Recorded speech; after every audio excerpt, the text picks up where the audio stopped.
second talk of today, which will be given by Ángel. And Ángel is currently postdoc in the lab of Joanna Joyce in Lausanne, and he did his bachelor and master's in Spain, basically. And then in 2018 received his PhD in Madrid in the group of Dr. Ramiro at the CNIC. And since 2019 joined Joanna Joyce lab and as a postdoc, and also focusing on different aspects of brain tumor microenvironment.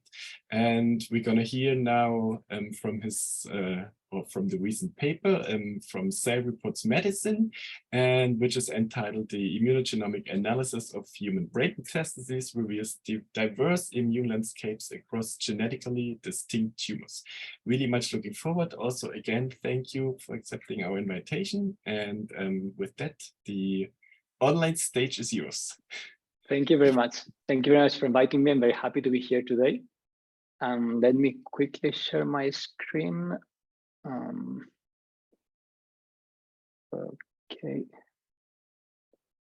Okay, I hope you can see the slides now. So again, thanks for the invitation. I'm very happy to be here today sharing our last data analyzing how tumors with different genetic landscapes have different immune microenvironments. So just as a very brief introduction, as probably many of you know, brain metastases are the most common form of brain tumors, and they account for almost 2/3 of all total brain cancers. And they most frequently arise either from lung or breast primary tumors, followed by melanoma, colorectal, kidney, and other cancers. It is estimated that approximately 20 to 40% of cancer patients will develop brain metastases, and the median survival is really, really poor, of between 6 and 12 months. So there is obviously an unmet clinical need to develop new therapies that will allow us not only to treat brain metastases, but also to prevent them. So a standard of care therapy consisting on radiation and surgery has been recently expanded, and that includes also molecularly targeted therapies and immunotherapies. And indeed, the genetic profiling of melanoma and lung BrMs is already incorporated into prognostic scores and is currently already guiding therapeutic decisions for these patients. While in the case of immunotherapies, despite having shown promising initial outcomes, you can see here in this summary of some of the most recent trials, there is a wide proportion of patients who remain unresponsive to this kind of therapies, which is highlighting on one hand that the microenvironment of these tumors is extremely heterogeneous, and on the other hand, that we really need to understand better what is the contribution of the immune microenvironment to responses to therapy in BrMs. So we know from work from our lab and other labs that there is disease-specific immune cell composition and education, and that brain metastatic tumors coming from different primaries have different microenvironments, which at the same time are different from the microenvironment of primary brain cancers. And there are also a high number of studies analyzing what is the genomic landscape of these brain metastatic tumors, genomic evolution, and identifying metastasis-specific drivers. However, the link between these two parts, let's say between the microenvironment and the genetic makeup of the tumor, or in other words, whether the underlying genetic makeup of a tumor somehow influences or shapes the composition and phenotype of the microenvironment for brain metastases, remain unknown. We know from a couple of publications that this is the case in primary tumors, for example, in prostate cancer, in breast cancer, in some other primary brain cancers, in which genetic-driven immune landscapes have been described. And this is, of course, extremely relevant for the development of personalized immunotherapies guided by the genetic makeup of the tumors, as very elegantly shown here in this review from the Karin Devise's lab published a couple of years ago. So there is one big question that we wanted to answer with this project. And the question is whether genetically distinct BrMs would present unique or distinctive immune microenvironments. So for this, we took advantage of analysis pipeline that we recently developed in the lab, which allowed us to perform an extensive multiparametric analysis of brain metastases, including a full genome profiling of the tumors, an analysis of the immune composition and spatial distribution, and an analysis of the transcriptional immunophenotype of sorted immune populations and also of cancer cells.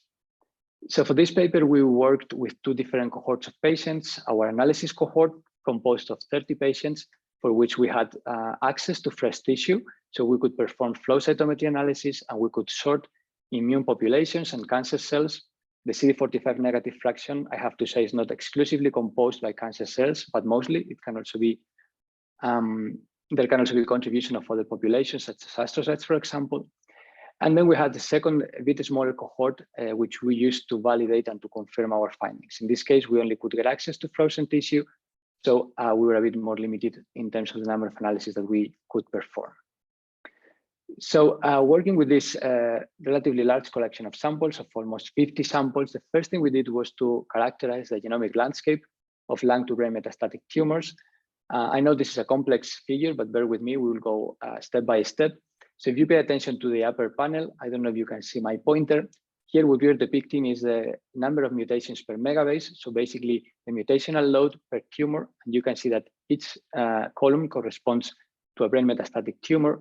And as you can already appreciate, we observe a quite heterogeneous landscape with different tumors bearing different mutational burdens. However, when we summarize the data and we compare the average mutational load of lung BrMs to that of their primary counterparts, by integrating this data with TCGA data, we found out that lung BrMs present a higher mutational burden than its primary counterparts, as would be predicted by the model posited by Brastiano's lab a couple of years ago, in which they proposed that these tumors follow a branch evolution pattern. When we checked that which genes were particularly altered in our cohort, we found that P53 and KRAS were the two most prevalently mutated genes in lung BrMs.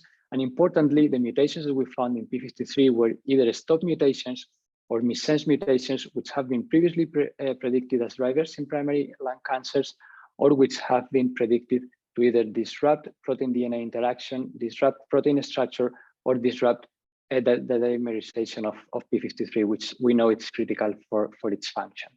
And something similar happened with the mutations that we found in KRAS. In this case, gain-of-function mutations that have been very frequently observed in primary tumors, and that we very well know that they are drivers. We also checked the mutational signatures of these tumors, and what we found is that lung BrMs basically retain the mutational footprint of the primary tumor of origin. So the most frequent signatures that we found are signature 4, 5, and 3. Signature 4 is associated to smoking and transcription-coupled repair, very frequently found in primary lungs. And the same holds true for signature 5 and signature 3.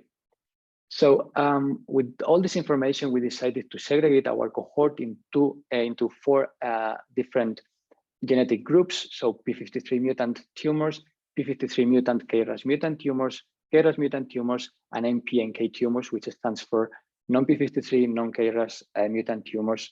And for simplicity, from now on, I will refer to this group as non-mutant. But it's important to mention here that these tumors present other alterations that are frequently found in primary lung cancers. For example, gene fusions affecting ALK, RET, or ROS, or copy number variation alterations in RBB2 or MMP13, for instance. When we compared the mutational load of these 4 genetically distinct groups of tumors, we found that P53 mutant tumors accumulate a much higher level of mutations, and in hand with this result, we also see a higher number of predicted neoantigens in these samples. So to understand how the genetic makeup of these tumors correlated with the composition of the tumor microenvironment, we performed flow cytometry analysis on these tumors, and we found that P53 mutant tumors present a higher proportion of lymphocytes and myeloid cells as compared to the non-mutant counterparts. And this increase in lymphocyte and myeloid infiltration is reflected in a higher proportion of CD8 T cells, CD4 T cells, and neutrophils. But not only did we observe a distinct immune composition in TP53 mutant lung BrMs, but we also found unique transcriptional landscapes. So what I'm depicting here is differential gene expression analysis comparing P53 mutant tumors to non-mutant tumors for cancer cells and different immune populations which we sorted. And as you can see, there is a wide number of genes that change. So when we looked into the detail, into the different populations, we first focused on T cells. And as you can appreciate from these plots, we clearly saw that P53 mutant lung BrMs present more activated T cells, as reflected in this gene intercept enrichment analysis, where we observed a positive enrichment in pro-inflammatory pathways and interferon-related pathways. We saw something similar when we computed gene set variation analysis scores. So you can see that the cytotoxic T lymphocyte pathway is upregulated and the TCR signaling pathway is upregulated. And this was also confirmed by a significant upregulation of a number of different genes which are related either with T cell activation or with interferon signaling. Of course, we also wanted to see what's happening with the most common immune checkpoint genes. And what we found is that there is a non-significant trend towards an increase in many of them, which suggests that these tumors might benefit more from immune checkpoint blockade approaches.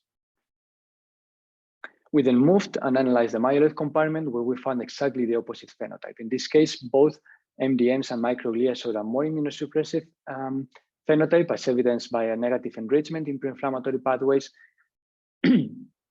and a concomitant downregulation in genes related with either pro-inflammatory cytokines or phagocytosis. So far what we've seen, just as a brief recap, is that p53 mutant tumors present a higher immune infiltration, that they are also transcriptionally distinct. So we found a high number of differential expressed genes when we compare p53 mutant and non-mutant tumors, and that in general, p53 lung BrMs show a more activated CD8 T cell compartment and a more immunosuppressive TAM compartment. So we next moved into our breast BRM cohort. And here what immediately called our attention is that there were 4 samples which accumulated a much higher mutational load, as you can see in the upper part of the plot. So when we then checked what the mutational signatures looked like, we could clearly see that for these 4 tumors, there was a predominance of CT and CG transitions and transversions mutations, which are related with this signature 13, which associates with APOBEC activity. APOBECs are proteins which are originally have a function in antiviral defenses. So what they basically do is to deaminate DNA. But now it's very well known that in breast cancers, in primary tumors, these APOBECs can be upregulated due to inflammation, and they can induce DNA damage. And this DNA damage frequently translates into mutational sours or cataegis, which basically consists on foci of focalized hypermutation. So in simple words, a lot of mutations happening in a short stretch of DNA. So when we analyzed our whole cohort and we looked specifically for cataegis or hypermutation, we found that indeed these 4 tumors were cataegic. So we decided to segregate our cohort into 2 groups, cataegic or hypermutant tumors and non-cataegic or non-hypermutant tumors. As expected, we found a higher mutational load in cataegic as compared to non-cataegic tumors, and also a higher number of predicted neoantigens. And interestingly, this also came in hand with a higher intratumoral heterogeneity, as evidenced by a higher proportion of subclonal clusters in these tumors. So how does this hypermutation affect the tumor microenvironment? To answer that question, we again performed flow cytometry analysis and quantified the relative abundance of 14 different immune populations. And what we did here is to perform an unsupervised clustering analysis to see how these samples would classify. And as you can see, the major driver in the classification of these samples is the cataegic status. So all the samples mainly clustered by hypermutation status or by cataegis, which indicates that they have a similar immune composition. And when we quantified the different immune populations, we found that indeed cataegic breast BRMs present a higher proportion of CD8 and CD4 T cells and a lower abundance of neutrophils. We validated these findings by immunofluorescence. So you can see here representative images of CD8 T cell and CD4 T cell infiltration, and a reduced proportion of neutrophil infiltrations labeled by CD15 in cataegic versus non-cataegic tumors. And here you can see the quantifications. So overall, we found that hypermutant breast BRMs present a higher proportion of T cells, both CD8 and CD4 T cells, and a lower proportion of neutrophils. But how do they look at the transcriptional level? So again, what we did here is to compare the transcriptomes from sorted immune populations, and in this case, comparing hypermutant and non-hypermutant tumors. And what we observed is that overall, cataegic breast BRMs display a more inflamed tumor microenvironment. You can see here that the CD45 negative fraction presents a positive enrichment in pathways related with inflammation, such as IL-1 beta production, for example, and the same holds true for the myeloid and the lymphoid compartment. When we looked a bit more into the detail at individual genes, in neutrophils, we could see that there is a significant upregulation of genes related with inflammation, with interferon response, and with degranulation. This is interesting because this can somehow explain the fact that we see upregulation in some degranulation-related genes, where we observed a reduced proportion of neutrophils in catalytic versus non-catalytic tumors. And it is also interesting that we observed this non-significant trend towards an increase in the expression of CXCL10, which is a very well-known chemoattractant for T cells. So this could well be related to increased infiltration of CD8 T cells that we observed in catalytic tumors. Here it's also important to mention that S100 proteins are related to macrophage inflammation. So again, this could somehow explain why macrophages seem to have a more pro-inflammatory phenotype in these tumors. When we looked into CD8 T cells, we found that they are generally more activated. So we found significant upregulation of interferon pathways and also upregulation of pathways related to activation, signaling downstream of the TCR, and a reduced apoptotic capability. And in the same direction and concordant with these findings, we also observed a higher proportion of CD103 positive CD8 T cells, which are cytotoxic T cells, which has been previously described to be a good prognostic factor in other tumors, such as bladder cancer, so that the presence of these cells predicts better responses to immunotherapy. And we could validate this also by analyzing our validation cohort, in which we only have bulk RNA sequencing by performing the convolution analysis. So you can see that the increase in T cells, and more specifically in CD8 T cells and cytotoxic T cells, that we observed by flow cytometry and by immunofluorescence in our analysis cohort was further validated in this validation cohort. So to sum up the findings from this paper, we basically found that P53 mutant lung BrMs present a higher immune infiltration than their non-mutant counterparts, that they saw a more activated CD8 T cell compartment and a more immunosuppressive TAM compartment. We also found that hypermutation or focalized hypermutation, catalysis, occurs very frequently in breast BrMs, approximately in 44% of the cases in our cohort, and that catalytic breast BrMs present a higher T cell infiltration, both CD8 and CD4 T cells, and a lower proportion of neutrophils. And that in general, the tumor microenvironment of these cancers, of these catalytic breast BrMs, is more inflamed or more pro-inflammatory, let's say. So of course, these findings open a myriad of new questions that we would like to answer. For example, whether the phenotypes that we observe here linked to the different genetic mutations are BrM specific, or if they can also be found in primary tumors. And for this, we would need to have paired samples. So paired primary metastatic tumors from patients who have been diagnosed with both at the same time.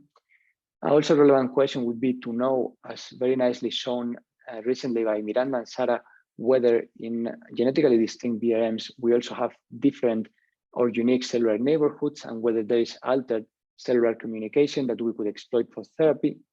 I think it's also very relevant to ask whether there is some impact of germline variation in the local microenvironment of BrMs, and how does germline variation crosstalk with somatic variation in the tumor, and at the end, what's the impact of this combined effect in not only the phenotype of the microenvironment, but also in the response to therapy.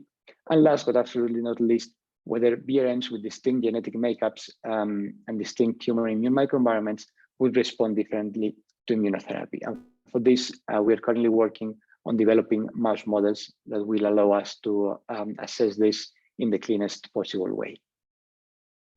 So before I finish, I would like to invite you all to check out our BrainTime Shiny app. What we did here is basically to gather all the data that we produce in this paper, all the mutational data, all the expression data from the sorted immune population, so that it's accessible for the community and it's easy to play around with the data and answer or ask your own questions. Now to finish, I would like to thank Joanna for giving me the opportunity to work in this fascinating project, also for her careful mentoring. Also, a special word of gratitude is due to Rulce, Florian, Mara, and Clara, who were heavily involved in the development of the analytic pipeline and in the collection and processing of the clinical samples. the rest of the labs that collaborated in this project, and of course, all patients and their families for kindly sharing the samples. So with this, I would like to finish and thank you all for your attention, and I will be happy to take any questions that you may have. Thank you.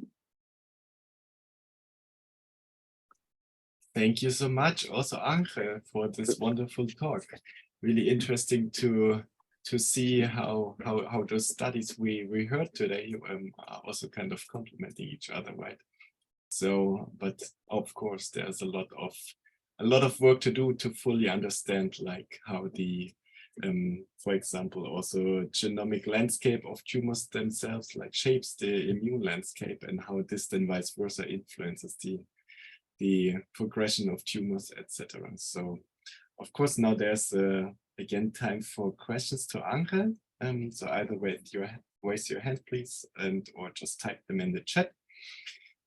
And maybe I will. Oh, there is one from Alberto. So if you want, just unmute yourself. Hi. Thank you. Sorry, I cannot switch on my camera. It's not working. I don't know why. Thank you very much, Ángel, for the talk. It was very nice.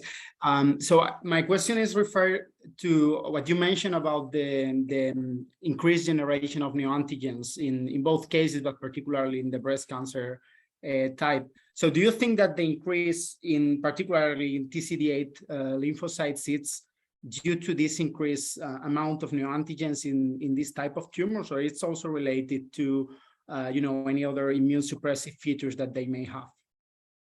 So I think it's related to the increased number of neoantigens, but not exclusively due to the increased number of neoantigens. For example, we know very well that p53 plays a key immunosuppressive function. It can repress NF-kappa B signaling. So in the case of the lung BrMs, in which we have loss of function mutations in p53, it could be the combined action of more neoantigens together with less immunosuppressive phenotype coming from this loss of p53. But of course, yeah, I think neoantigens are playing a big role here. And in case there is, in fact, there is extensive evidence that tumors with a high mutational burden and a higher number of neoantigens in general respond better to immunotherapy and in general are more infiltrated. So, yeah. And have you checked in that regard if you look, for example, at the Kaplan measures, they do better? The patients. So in our cohort, the problem is that we didn't have the full information about survival. It's also not a very large cohort. And as Sarah, I think, mentioned, sometimes it's difficult to assess survival in these patients, which very frequently have other metastases. But again, in primary tumors, it is well known. And specifically in breast cancer, for example, there is an advantage in survival and there is a better response to immune checkpoint blockade in patients with high tumor mutational burden. So, and of course, when I say higher tumor mutational burden, I also mean higher frequency of neoantigens. Okay. So, yeah. Okay. Well, thank you very much and congrats again. Thanks. Nice. Thanks, Alberto, for that question. I have a question. Yeah, sure. Okay. Miranda. I'm wondering if you noticed whether the brain metastasis patients with either high lymphocytes or high mutational burden, whether they were asymptomatic, if that's something that you looked into. No, I don't have that information. We didn't check. I don't really know. Maybe we could check with the clinicians, but most of these patients were treated. So I assume that if they were diagnosed, is because they were symptomatic, but sometimes what happens is that they are diagnosed at the same time from the primary and the metastatic tumor.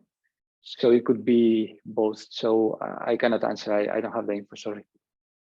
Thanks. Yeah, then I will briefly jump in with another question, maybe naive, but is there anything known maybe in other brain tumor studies or other primary tumor studies and extracranial, is there anything known if like a certain mutational landscape of tumors is really also influencing, for example, the heterogeneity of a specific immune cell population? So this is an excellent question. There are some studies there, for example, in a recent one by the Miriam Merat's lab working in lung cancer, in which they perform an extensive analysis by single cell RNA sequencing, if I remember correctly. And what they found is they identified this module that they called lung cancer activated module, something like this, which was defined by an increased proportion of CD8 T cells and the presence of SPP1 expressing macrophages, if I recall correctly. And the important thing is that this module was also associated with P53 mutations, with a higher mutational burden and a higher neoantigenic load. And these patients responded better to immunotherapy.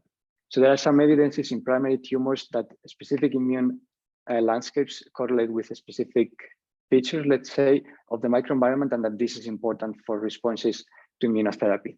And I'm thinking about a second paper, I think this was done in RNA-seq, with RNA-seq data from the TCGA, in which they were also classifying the tumors based on survival, and they have also an immune-infiltrated subtype that they define, and it's also heavily infiltrated by CD8 T cells. It also has P53 mutations, and it also responds better to immunotherapy. So yeah, that's the case for P53 at least. There we have a couple of examples. And for other mutations, I cannot recall right now, besides the papers that I mentioned in my introduction. So this paper from the Pandolfi lab in prostate cancer and the papers in breast cancer with BRCA2 mutations, for example, that they know already that when you have BRCA2 mutations, you have higher genomic instability, you have more infiltration, more mutations.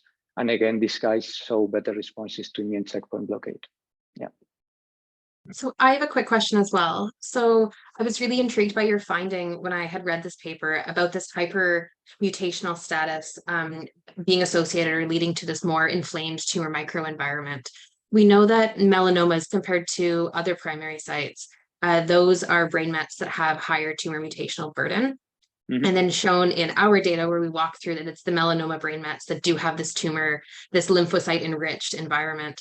Would you envision that it is these hypermutational, these hypermutations that could act as a biomarker to indicate that these brain mets could be more responsive to immunotherapy, since we know melanoma brain mets are more responsive compared to brain mets from other sites? Do you down the road envision this mutational burden to act as a biomarker for response to immune checkpoint blockade? Exactly, that's exactly the idea. But of course, we need to prove this. So that's why we are now working on mouse models to try to understand whether when we induce this hypermutation, we really see responses in therapy. But the idea of this whole project was to be able to predict responses to immunotherapy based on the genetic makeup of the primary tumors, because we've seen that the mutational footprints are more or less the same, and that you can pretty much find the same genetic alterations. So of course, if we now know that the specific genetic alterations correlate with the specific microenvironments, then it's very easy once the patients get the primary tumors removed by just analyzing a couple of genes. One of these targeted panels would be enough to predict long-term. Of course, there is a lot of work to be done, but to predict immunotherapies, yes, absolutely, yes. Very neat. Thank you so much. Thank you.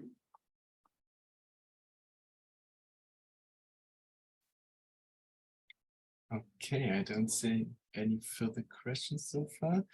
Then thanks for the discussion for now. And I think with that, we will come to an end of the seminar. And it was really nice to have you. And thanks again for accepting the invitation. And yeah, I wish you all a nice evening or a nice day to the US and Canada. And maybe we can briefly stay online, the speakers. Okay. And yeah, with that, if there is anything else, just drop us a message or write us on Twitter or wherever. So, and I think our actual host today, Anna from Open Box Science, she also sent some links around, so check those out.